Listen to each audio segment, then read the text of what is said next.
Hi hello welcome to the view. నేను Rupa Indukuri. Google CEO Sundar Pichai ఓ Indian. Microsoft CEO Satya Nadella మరో Indian. Adobe company CEO Shantanu Narayen కూడా ఇండియనే. అన్నీ ఫేవర్గా జరిగితే Indian American Kamala Harris America first women president అవుతారు. ఇది ఇండియన్ సత్తా. వరల్డ్లో ఇండియాకి ఇండియన్స్కి ఉన్న ఇంపార్టెన్స్ ఇది. బట్ ఇది కాయిన్కి వన్ సైడ్ మాత్రమే. మరో సైడ్ కూడా అంతే వర్స్ట్ ఇమేజ్ ఉంది. ఇండియన్స్ అంటే స్కామర్స్, ఇండియన్స్ అంటే చీటర్స్. రీసెంట్గా ఈ నెగిటివ్ ఇమేజ్ బాగా స్ప్రెడ్ అవుతోంది. దీనికి కారణం ఇండియాలో ఉన్న స్కామ్ కాల్ సెంటర్స్. అసలేంటి స్కామ్ కాల్ సెంటర్స్? దొంగతనం అంటే గతంలో జేబులు కొట్టేయడం. బట్ ఇప్పుడు ఇది చాలా సింపుల్. మన చేతిలో సెల్ ఫోన్ ఉండాలి, మనం కాల్ చేసేవాడు బకరాయి ఉండాలి. క్షణాల్లో వాడి బ్యాంక్ అకౌంట్లో డబ్బు మనకి ట్రాన్స్ఫర్ అవుతుంది. ఇదంతా జస్ట్ మైండ్ గేమ్. ఆ గేమ్ ఎంత బాగా ఆడితే అంత ఎక్కువ ప్రాఫిట్. ఇదంతా ఓ ఆర్గనైజ్డ్ క్రైమ్గా మారితే దాన్ని స్కామ్ సెంటర్ అంటారు. ఈ స్కామ్ సెంటర్లకు కేర్ ఆఫ్ అడ్రస్గా ఇండియా మారింది. ఇండియాలో దాదాపు 1000 స్కామ్ సెంటర్స్ ఉంటాయని అంచనా. వీటి ద్వారా డైలీ జరిగే దోపిడీ విలువ అక్షరాల 3000 కోట్ల రూపాయలు. ఇది mind blowing figure. Indian scam centres main target America లేదా UK. ఈ క్రైమ్ ఎలా జరుగుతుందో మీకు ఒక 2 ఎగ్జాంపుల్స్ చెప్తా. ఫస్ట్, టార్గెట్ చేయాలనుకున్న వారి పర్సనల్ డీటెయిల్స్ కలెక్ట్ చేస్తారు. తర్వాత వాళ్ళకి ఒక మెయిల్ పంపిస్తారు లేదా ఫోన్కి మెసేజ్ వాట్సాప్ చేస్తారు. అమెజాన్ లేదా మైక్రోసాఫ్ట్ వంటి బ్రాండెడ్ కంపెనీల పేర్లను వాడుకుంటారు. ఆ కంపెనీల నుంచి ఆర్డర్ వచ్చిందని మెసేజ్ చేస్తారు. ఆర్డర్ కలెక్ట్ చేసుకోవడానికి ఫోన్ నెంబర్ కూడా ఇస్తారు. బై మిస్టేక్ ఆ నెంబర్కి కాల్ చేశారా, ఈజీగా ట్రాప్ చేస్తారు. స్కామర్స్ ఫస్ట్ అడిగే క్వశ్చన్ ఒక్కటే, మీ ఏజ్ ఎంత? 60+ అని చెప్తే చాలు, వారి పని ఈజీ అవుతుంది. తక్కువ ఏజ్ చెప్తే టైం వేస్ట్ చేసుకోకుండా కాల్ కట్ చేస్తారు. ఏజ్డ్ పర్సన్స్ని ఎలాగోలా ట్రాప్ చేసి బ్యాంక్ వివరాలు తెలుసుకుని అకౌంట్ ఖాళీ చేస్తారు.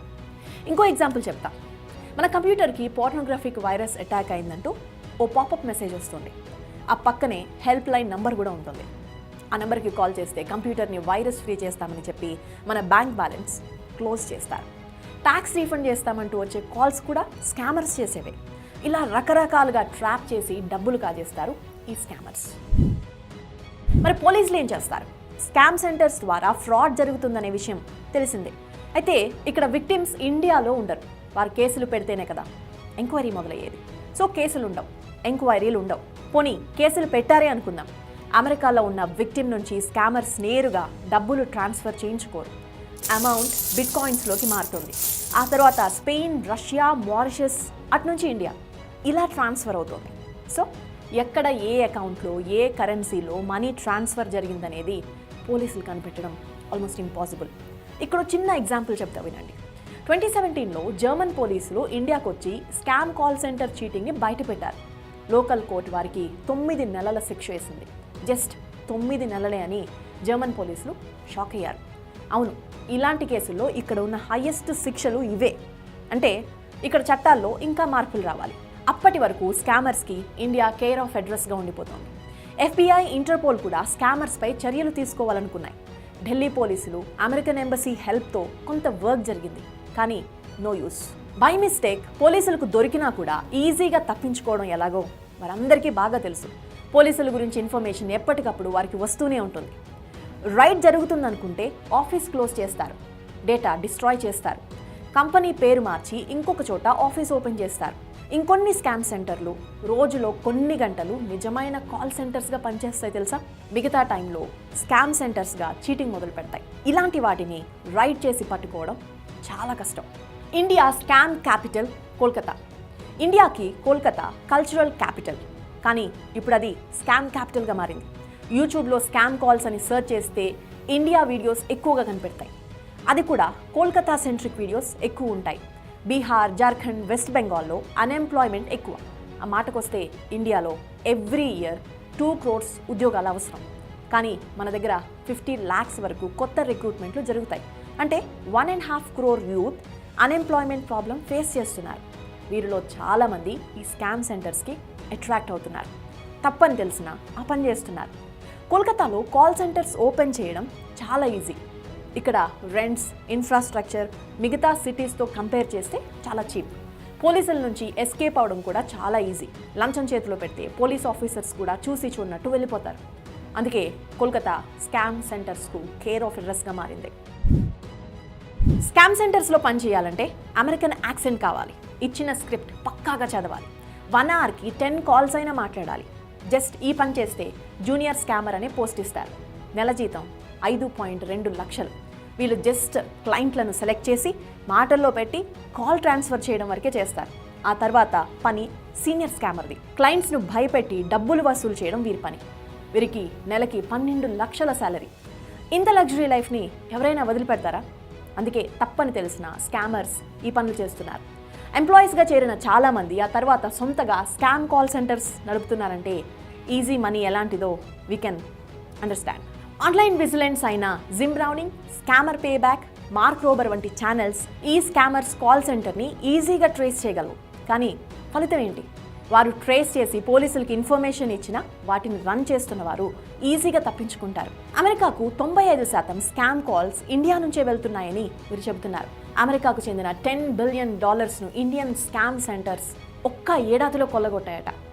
లాస్ట్ ఇయర్ ఈడీ రైడ్లో కోల్కతాలోని మెట్ టెక్నాలజీ ప్రైవేట్ లిమిటెడ్ని సీజ్ చేశారు. 67.23 crores ఆస్తుల్ని అటాచ్ చేశారు. ఓనర్ కునాల్ గుప్తాని అరెస్ట్ చేశారు. ఇలాంటి అరెస్టులు చాలా రేర్. బెంగళూరు సిలికాన్ వ్యాలీగా పేరు తెచ్చుకుంటే కోల్కతా స్కామర్స్ వ్యాలీగా బ్యాడ్ ఇమేజ్ సొంతం చేసుకుంది. ఈ స్కామ్ సెంటర్స్లో పనిచేసేవారు చీటింగ్కి బాగా ఎడిక్ట్ అయిపోతారు. అవతల వాళ్ళు ముసలి వాళ్ళ, వారికి ఆ డబ్బు ఎంత అవసరం అనేది వీరికి అస్సలు అవసరం లేదు. చీటింగ్ చేసి వారి బ్యాంక్ బ్యాలెన్స్ మొత్తం క్లోజ్ చేయడమే వీరి పని. కొన్నిసార్లు అవతలి వాళ్ళ దగ్గర డబ్బులు లేనప్పుడు వారిని బెదిరించి నూడ్గా వెబ్ కెమెరా ముందు నిలబెట్టి ఫోటోలు తీసి సోషల్ మీడియాలో అప్లోడ్ చేసి రాక్షసానందం పొందే వాళ్ళు కూడా ఉన్నారు. ఈజీ మనీకి అలవాటు పడ్డ స్కామర్స్ ఇండియన్ ఇమేజ్ని ఇంటర్నేషనల్ లెవెల్లో డ్యామేజ్ చేస్తున్నారు. ఇప్పటికే ఇండియన్స్ అంటే స్కామర్స్ అనే బ్యాడ్ ఇమేజ్ వచ్చేసింది. అందుకే అమెరికా లాంటి కంట్రీస్లో ఇండియన్స్ని ఇంకా దూరం పెడుతున్నారు. మన వాళ్ళని వాళ్ళు చీటర్స్, స్కామర్స్గానే చూస్తున్నారు.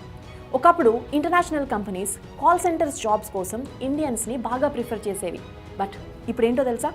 ఇండియన్ యాక్సెంట్ మాట్లాడతారంటే 1కి 2 సార్లు చెక్ చేసుకుంటున్నారట. ఇండియన్స్తో కాల్ సెంటర్ జాబ్స్ చేయిస్తే అవతలి వాళ్ళకు ఖచ్చితంగా డౌట్ వస్తుందనేది వారి నమ్మకం. అలా డౌన్ఫాల్ అయింది Indians image. So what's now? ఇప్పుడేం చేయాలి? స్కామ్ కాల్ సెంటర్స్ని లొకేట్ చేయడం, అక్కడ జరిగే ఫ్రాడ్ని ప్రూఫ్తో సహా బయటపెట్టడం చాలా కష్టం. పోనీ కష్టపడి వాళ్ళని అరెస్ట్ చేసిన 4-5 నెలల్లో జైలు నుంచి తిరిగి వచ్చేస్తారు. కొత్త కంపెనీ స్టార్ట్ చేస్తారు. సో ముందుకి యూత్కి ఎంప్లాయ్మెంట్ పెరగాలి. స్కామ్ సెంటర్స్కి అట్రాక్ట్ అయ్యే వారి నంబర్ తగ్గాలి.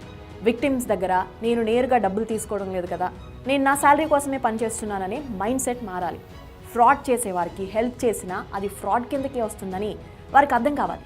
స్కామర్స్కి సపోర్ట్ చేసేవారు, ఆఫీసులు రెంట్కి ఇచ్చేవారు, మ్యాన్ పవర్ సప్లై చేసేవారు, ఇలా అందరినీ ఈ క్రైమ్లో ప్రాసిక్యూట్ చేస్తే మిగతా వాళ్ళు భయపడే ఛాన్సెస్ ఉన్నాయి. మెయిన్గా టెలిగ్రామ్ గ్రూప్స్ ద్వారా స్కామ్ సెంటర్స్కి రిక్రూట్మెంట్లు జరుగుతున్నాయనే ఇన్ఫర్మేషన్ కూడా ఉంది.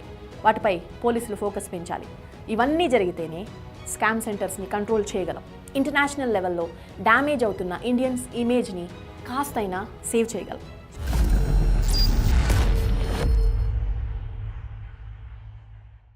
ఇలాంటి మరిన్ని ఇంట్రెస్టింగ్ వీడియోస్ కోసం ఇప్పుడే సబ్స్క్రైబ్ చేయండి Big TV the view channel.